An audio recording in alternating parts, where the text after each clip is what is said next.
CH Entrevista no ar, hoje com o Eduardo Valadares, tudo bom? Tudo ótimo.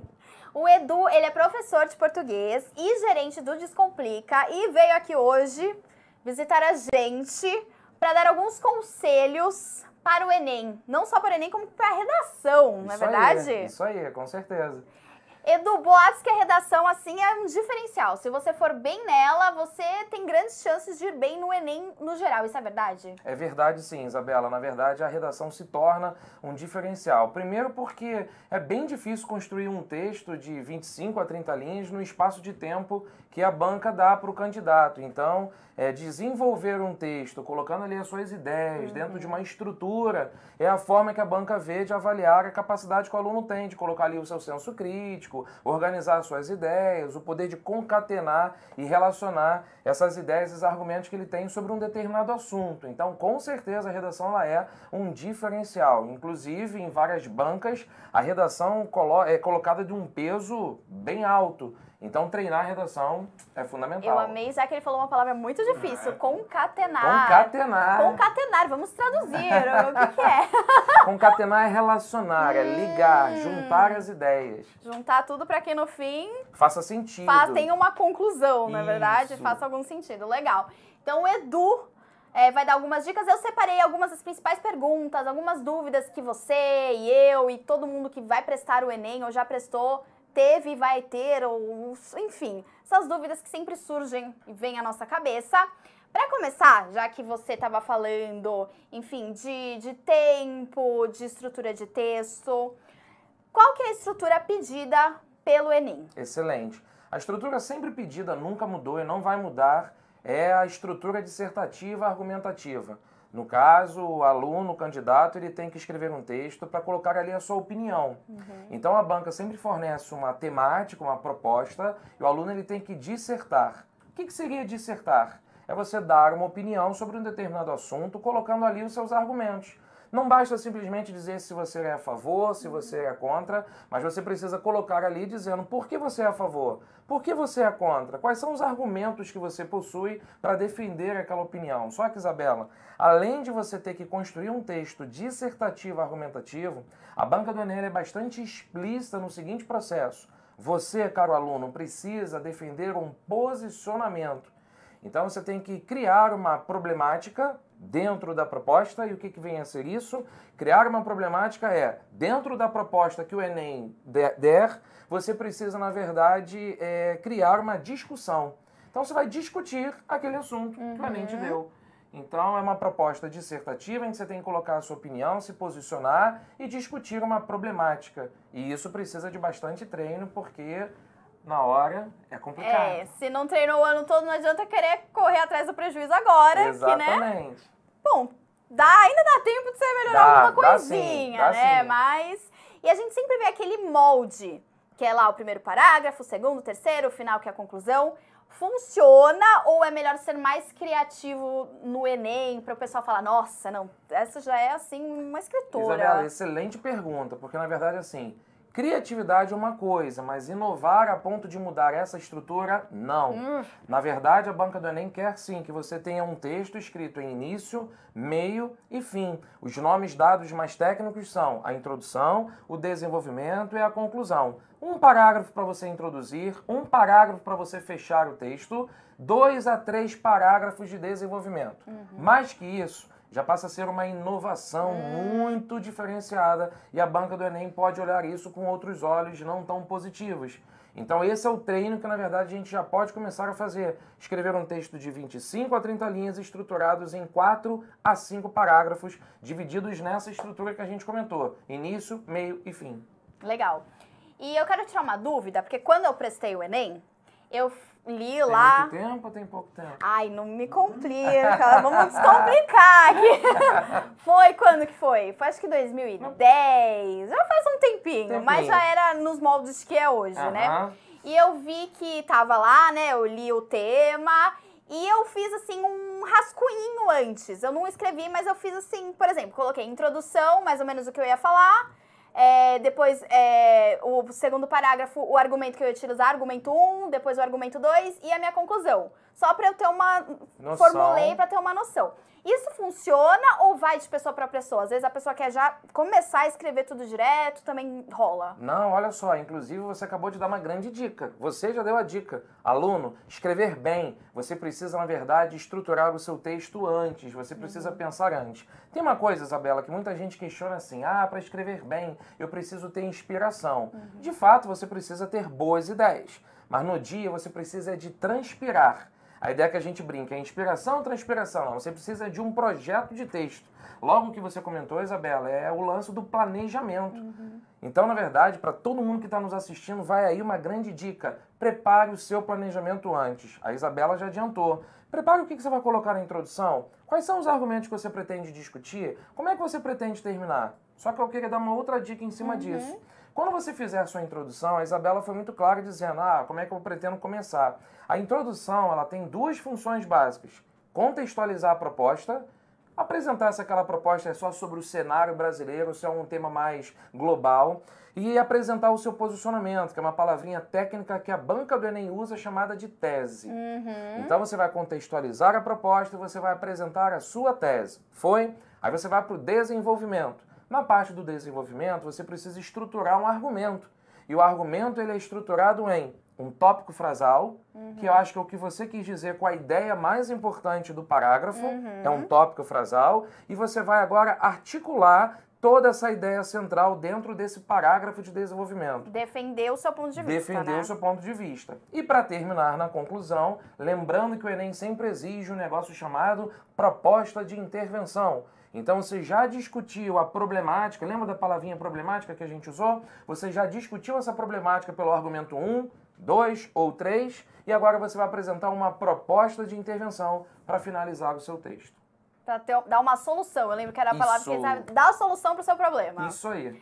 E uma dúvida que eu acho que é muito comum, muitas pessoas vão lá para a conclusão e começam o parágrafo concluindo assim que... Funciona ou é tipo, os examinadores vão ler e vão falar, não, mais um concluindo assim? Vamos fazer um raciocínio contrário? A gente começa algum texto dizendo, introduzindo aqui. Não fica muito estranho. Não fica legal. Não. Fazer essa referência dizendo que você está começando ou está terminando não é nada interessante. Então, quem até agora estava acostumado a fazer redação como concluindo, terminando, assim finalizando o texto, não é legal. Para isso, a gente dá então uma outra estratégia. Você deve usar os conectivos conclusivos. O que é um conectivo conclusivo? Palavras como, portanto, dessa forma, logo, que é uma conjunção conclusiva. Usa essas palavrinhas na hora da conclusão que você está mostrando para o examinador que estou fechando meu texto. Não tem problema nenhum. Nenhum problema. Legal. Outra pergunta que eu tenho aqui, que é uma dúvida, é melhor fazer a redação antes de começar a prova de múltipla escolha ou é melhor deixar para fazer no final? Excelente também colocação. Dúvida muito comum de muitos alunos. Na verdade, Isabela, é o seguinte. Em geral, a redação ela exige muito do nosso raciocínio. Isso é natural. Por quê? Você tem que pegar uma temática, pensar nessa temática, levantar as ideias, organizar as ideias e, como a gente disse ainda há pouco, estruturar dentro de um início, de um meio e de um fim. Logo, isso dá muito trabalho, isso exige muito de um raciocínio. É melhor a gente exigir o raciocínio antes ou no final da prova? No início, bem no começo. Além disso, o outro argumento que eu dou para você começar pela redação é que a nota da redação vale muito. Então é melhor você chegar, assim que chegou a prova, mais fresco, mais preparado ali logo no início, comece pela redação. E aí depois, no segundo dia, você pode escolher ou vai para a prova de linguagens ou vai para a prova de matemática. Em geral, as pessoas costumam deixar matemática por último. Cuidado, que o nosso conselho é, comece pela redação. Depois você vê qual é a matéria que você tem mais aptidão, tranquilidade, para você dar continuidade na sua prova. Aqui você tem mais aptidão, deixa pro fim ou faz no começo? Eu sugiro que faça logo antes. Pra já se livrar. A redação, a de maior aptidão, a que tem menos propensão a acertar, deixa por último. No meu caso seria matemática, gente, mas aí você vê o seu caso. Eu também sou de humanas, hashtag sou de humanas. Hashtag sou de humanas também, matemática é triste, assim, mas enfim. E tem um tempo, assim, limite que a pessoa deve demorar para fazer toda a redação, inclusive algumas pessoas fazem a lápis, depois passam a limpo. Tem um tempo limite para fazer tudo isso? Pois é, só um detalhe aí, são duas colocações. Primeiro, Na verdade, a redação seria muito interessante que você pensasse na prova do dia de sábado e de domingo. A prova de sábado, Isabela, dura 4 horas e meia. A de domingo, 5 horas e meia. Qual é a diferença? Sábado você tem 90 questões e domingo também. Só que domingo eles colocaram a redação. O que a banca está indiretamente te dizendo? Você tem, na verdade, 1 hora para fazer a redação. Porém, dá para gastar 1h10, 1h20, mas aí você vai perder mais tempo, ou melhor, vai ter menos tempo, né, em matemática e na prova de linguagem. Então, seria aconselhável que você fizesse sua redação em 1h10, 1h20, no máximo estourando. Mas o fiscal, a fiscalização não tira a prova da sua mão, não. Você vai, desde o início da prova até o final, ficar com a sua redação ali. O outro detalhe do seu comentário é o seguinte, cuidado só, que foi o tempo que a gente podia ter lápis, não pode ter lápis. Não pode mais ter lápis? Não Eu pode me senti mais. muito velha e desinformada. Sabe por quê? Agora não é só caneta, só pode ser caneta preta, inclusive. Caneta preta isso eu transparente, sabia. justamente por conta de cola. Então, não pode lápis, porque isso que você comentou é legal. Foi ótima a sua pergunta, Isabela, porque muitos às vezes têm a segurança de querer escrever a lápis para poder passar limpo. É tudo a caneta. Mas uma coisa serve para tranquilizar. Quando você recebe o bloco de provas, ao final tem um espaço de rascunho que você pode utilizar ali para fazer sua redação. Rascunho, a caneta. E depois na folha oficial você passa limpo a caneta de fato. Gente, eu sou uma pessoa que eu funciono muito a lápis, sabe? Eu Me também. dá uma segurança. Eu tenho essa necessidade da reescritura, eu também. colocar de novo. E é na bom que prova do você já Enem. vai revisando, né? Exatamente. Bom, gente, então, caneta preta e aquela de Transparente. plástico transparente, né? Ai, gente, que horror. Mas enfim. Duas dúvidas aqui que eu acho que elas meio que se complementam. A primeira são os erros mais comuns na hora de fazer a redação. E a outra é o que faz você zerar uma redação do Enem. Tá. Zerar primeiro é você escrever em primeira pessoa do singular. Então vamos pegar o tema do ano passado. A persistência da violência contra a mulher na sociedade brasileira. Eu jamais posso começar uma redação dizendo eu acho um absurdo. Na minha opinião, essas construções são completamente vetadas e proibidas a ponto de dar ao candidato nota 0. Então não cometa esse erro de jeito nenhum. Na prova da dissertação, a prova do Enem, você precisa escrever sempre em terceira pessoa do singular. Pode-se dizer que o assunto da violência contra a mulher é algo que... Isso quer escrever, inclusive, de maneira dissertativa. Que, de uma certa forma, é você colocar a sua opinião de maneira impessoal. Você está dando a sua opinião, só que em vez de primeira pessoa do singular, você está um pouco mais distante. E isso, inclusive, favorece muito mais a força da opinião. Porque em vez de você defender apenas dizendo o que você pensa, é como se fosse uma visão de uma maioria. É uma visão mais coletiva sobre aquele assunto. Por isso que você defende uma opinião com mais força. E o segundo comentário, a segunda pergunta, quais são os erros mais comuns? Os erros mais comuns para os alunos que não estão estudando muito ou que não estão assistindo a nossa entrevista aqui é justamente não seguir esses detalhes do que é um parágrafo de início, o que é um parágrafo de meio, o que é um parágrafo de final. Um outro erro muito comum é você utilizar conjunções erradas.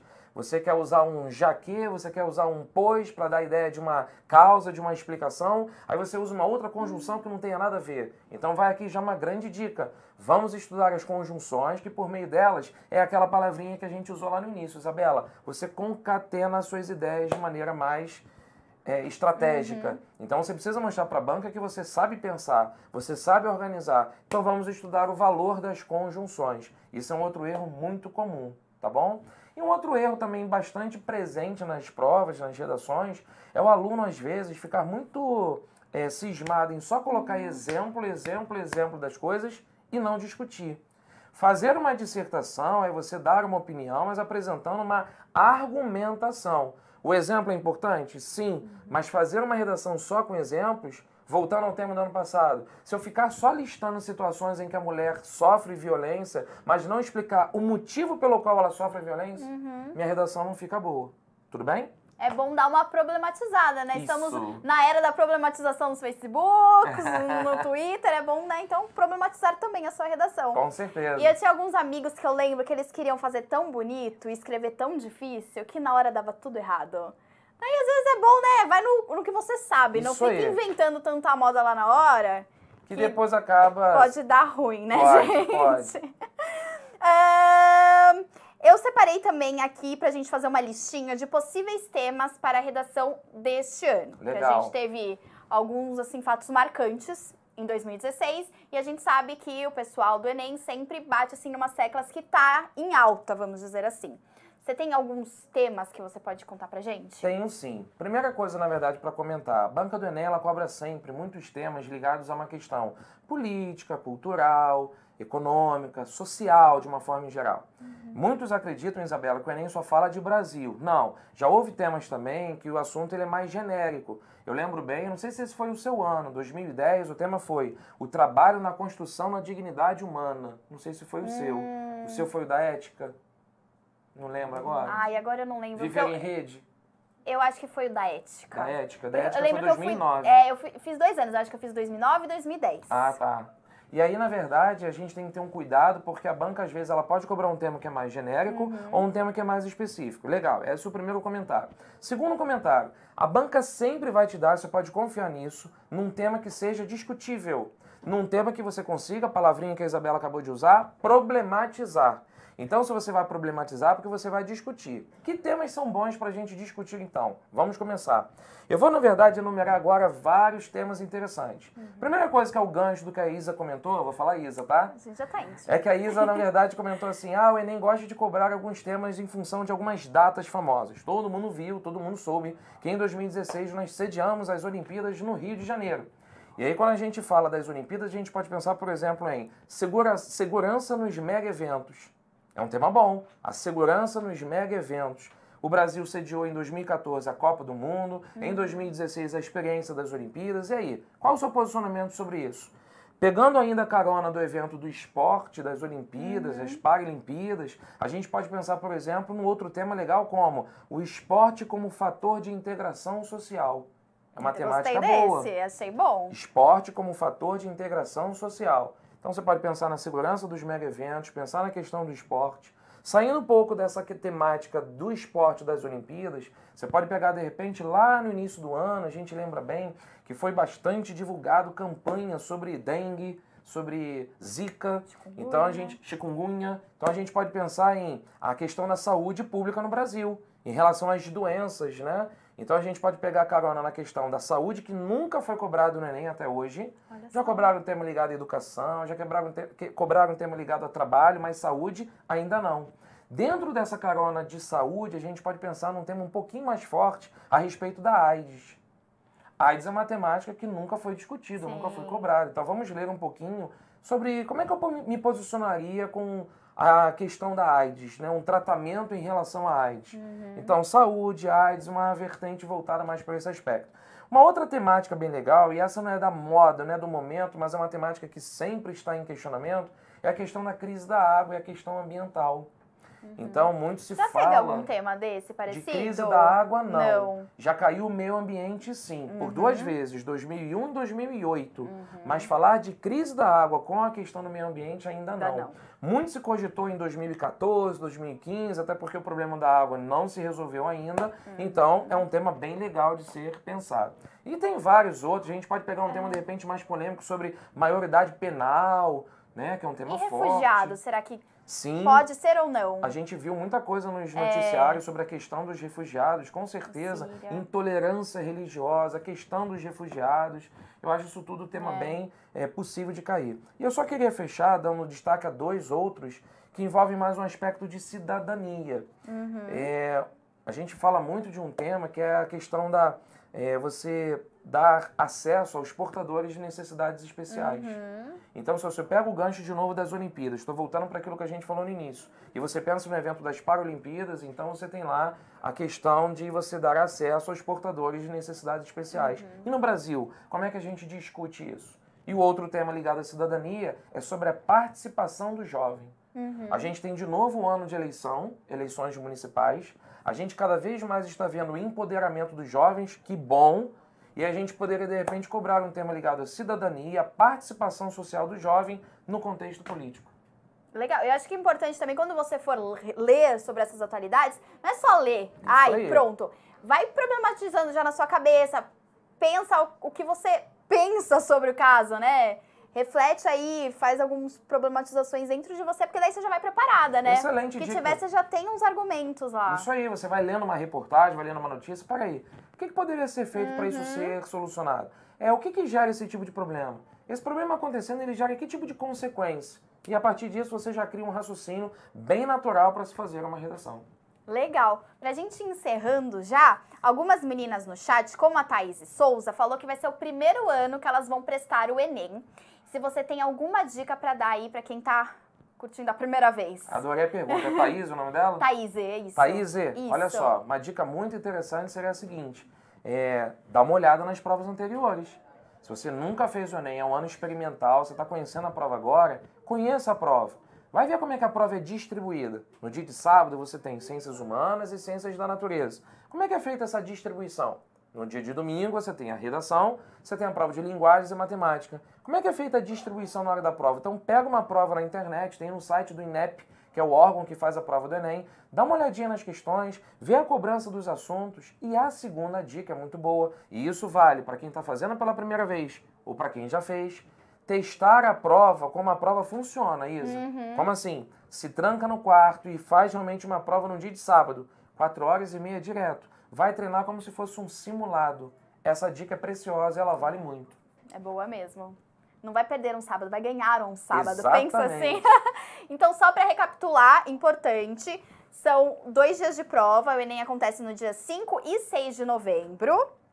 Caneta preta transparente. Pode levar lanchinho, pode levar água. Deve, né? Deve. Até fazer uma pausa. Vai com calma, pensa. E na redação, acho que a principal dica é ler lá. Recebeu a prova, lê o tema, já dá uma problematizada e faz a redação para mandar bem. Uma boa dica interessante sobre a redação é você pegar a frase que a banca te deu e você pega a sua caneta e você vem marcando as palavras que fazem parte daquela frase tema. Então, ano passado, a questão da mulher, né?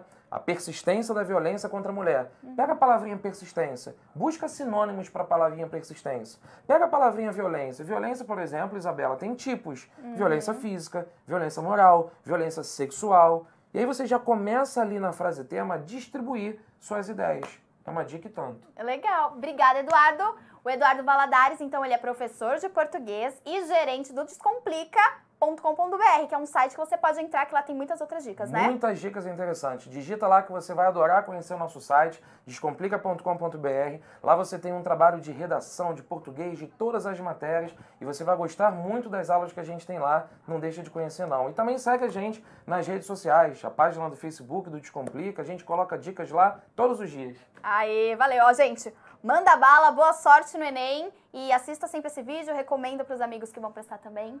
E é isso, arrasa, vai dar tudo certo. Foi um prazer. Muito tchau, obrigado. Obrigada. Até a próxima, hein? Tchau, tchau.